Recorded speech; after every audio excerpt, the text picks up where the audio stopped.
Supreme court ने फौजी अदालतों को महफूज शुदा फैसले सुनाने की मशरूत इजाज़त दे दी। सुप्रीम कोर्ट में फौजी अदालतों के खिलाफ फैसले पर इंट्रा कोर्ट अपीलों की समाअत हुई, जिस सिलसिले में अटॉर्नी जनरल मंसूर उस्मान अदालत में पेश हुए।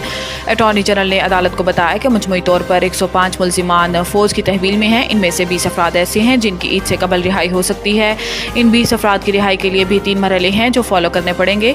बरियत और कम सज़ा वालों को रियायत देकर रिहा कर दिया जाए। अटॉर्नी जनरल ने मजीद बताया है कि मुल्जिमान की रिहाई के लिए पहला मरहला महफूज शुदा फैसला सुनाए जाना, दूसरा इसकी तौसीक होगी और तीसरा मरहला कम सज़ा वालों को आर्मी चीफ की जानिब से रियायत देना होगी।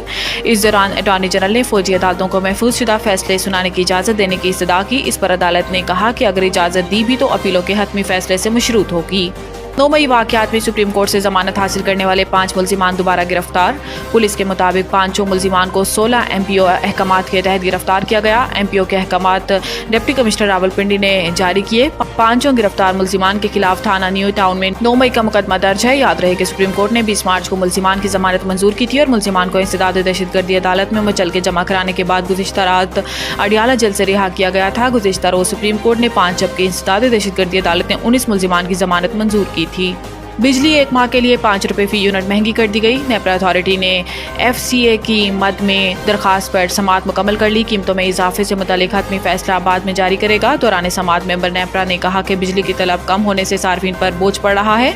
तलब में इजाफे के लिए काम क्यों नहीं कर रहे हैं। मुकामी कोयले से बिजली की पैदावार 36% कम हुई है और मुकामी कोयला इस्तेमाल ना करने से कीमत बढ़ी। आप जबकि महंगी LNG पर पावर प्लांट्स चलाएंगे तो बिजली महंगी होगी। मेंबर नेपरा रफीक शेख ने कहा है कि ज़र मुबादला का अलग नुकसान और सार्फिन का अलग नुकसान हो रहा है।